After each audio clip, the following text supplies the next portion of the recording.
Hello friends, ഞാൻ ഇവിടെ കുറച്ച് പച്ചക്കറി വിളകൾ നട്ടിട്ടുണ്ട്. വാസ്തവത്തിൽ പച്ചക്കറിയൊന്നും നടാൻ ഉദ്ദേശിച്ചതല്ല. കൃഷിഭവനിൽ പോയപ്പോഴത്തേക്ക് അവിടെ നിന്ന് കുറേ വെണ്ടയുടെ വിത്തുകൾ തന്നു. പിന്നെ കുറച്ച് തൈകൾ, തക്കാളിയുടെ തൈ, പിന്നെ മുളകിൻ്റെ തൈ, വഴുതനയുടെ തൈ, അങ്ങനെ കുറേ തൈയൊക്കെ കിട്ടിയപ്പോൾ വിചാരിച്ചു എന്തായാലും അത് നടാം എന്ന് വിചാരിച്ചു. അങ്ങനെ വെണ്ടയുടെ വിത്ത് നട്ടു. പിന്നെ വെണ്ട വിത്ത് നട്ടു. ഒരു 3-4 ദിവസം മുതൽ അത് മുളച്ചു തുടങ്ങി. നല്ല ജെർമിനേഷനായിരുന്നു. നന്നായിട്ട് മുളച്ചു വന്നു. നന്നായിട്ട് നല്ല ഗ്രോത്ത് ഉണ്ടായിരുന്നു. നല്ല വിഗറസ് ആയിട്ടുള്ള തൈകൾ വളർന്നു വന്നു. അപ്പോൾ അങ്ങനെ വന്നപ്പോഴത്തേക്ക് ഞാൻ ഇത് ഏതാണ്, ഈ വിത്ത് ഏതാണ് എന്ന് നോക്കാം എന്ന് വിചാരിച്ച് ഞാൻ ആ വിത്ത് തന്ന ആ ഒരു കവർ എടുത്ത് നോക്കി. അപ്പോൾ ആ കവർ എടുത്ത് നോക്കിയപ്പോഴത്തേക്ക് അതിൽ എഴുതിയിരിക്കുന്നത് ഇങ്ങനെയാണ്: ട്രൂത്ത്ഫുൾ ലേബൽ.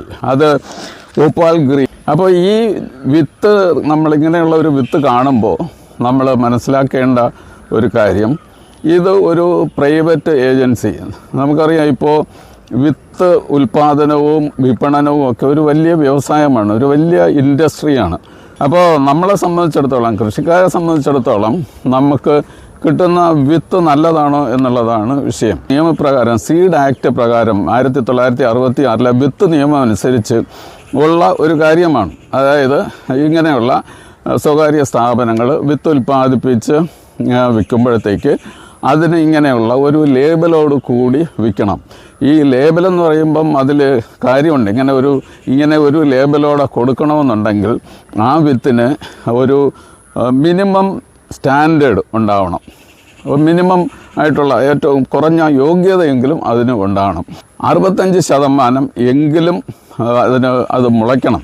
നമ്മൾ പായി കഴിഞ്ഞ് കഴിഞ്ഞാൽ 65% എങ്കിലും വിത്ത് മുളയ്ക്കണമെന്നുള്ളതാണ്.